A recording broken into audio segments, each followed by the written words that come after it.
J'ai commencé ma formation il y a quelques mois et avant de commencer ma formation, j'avais rencontré une personne et je lui avais proposé des séances de Reiki. On fait 4-5 séances et moi, pendant les séances, j'ai des images.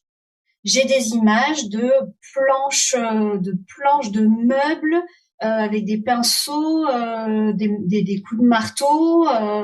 Et quand je lui fais part de ça, elle me dit, mais oui, mais j'adore ça. C'est quelque chose que je partageais avec mon père et c'est quelque chose que je pourrais faire pendant des heures en me déconnectant du temps. J'aime tellement ça et c'est vrai que depuis que je me suis séparée, ben, j'ai perdu ça. On essaye entre les séances de mettre des petits objectifs. Qu'est-ce qu'elle pourrait faire? Qu'est-ce qu'elle pourrait mettre en place qui lui ferait du bien? Et elle ne passe pas à l'action. Il se passe quelques temps et nous faisons une séance d'hypnose ensemble. Elle avait des attentes par rapport à son papa, donc ben on connecte, on pose des intentions.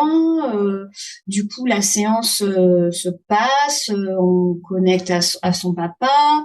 Elle fait l'expérience d'une vie antérieure. Et pendant qu'elle fait cette vie antérieure, elle a des images très précises des meubles de la pièce où elle se trouve. Elle me décrit plein d'images du lit, des armoires, des meubles. C'était vraiment centré sur les meubles. On connecte à un guide et là, le message, c'est prends du temps pour toi, connecte-toi à cette passion que tu as de retaper les meubles.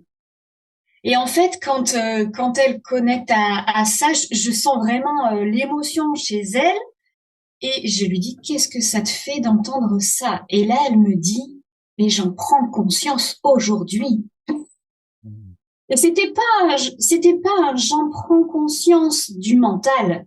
Non, Mmh. c'était vraiment un j'en prends conscience qui venait de son cœur et qui vibratoirement, ouais, ça connectait. Mmh. Ouais, elle venait vraiment de prendre conscience en elle-même de ce dont elle avait vraiment besoin et ce qui l'anime en fait.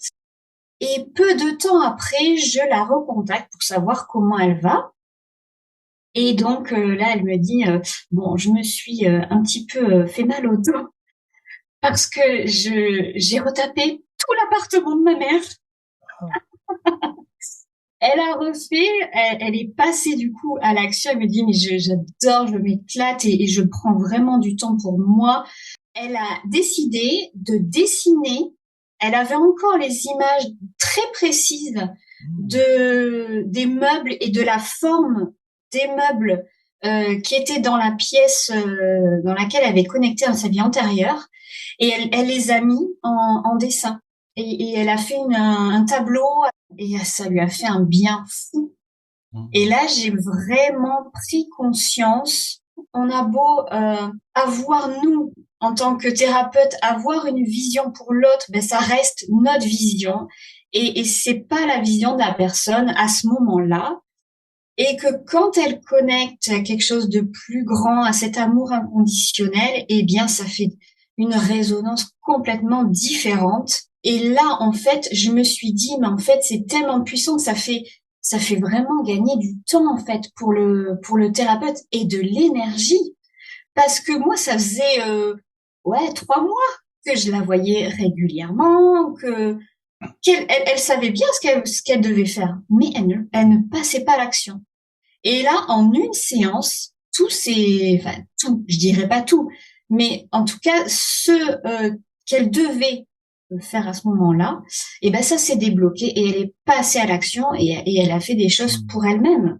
Waouh! Eh ben, écoute, un grand merci, Vanessa, de ce partage Voilà. et vraiment, ça me paraît tellement important ce que tu dis, c'est que bah, l'hypnose spirituelle comme ça permet à l'autre de prendre en conscience les informations viennent de lui et Ah ça ouais. fait toute la différence quand on accède nous-mêmes à des informations, à des compréhensions, à des apprentissages.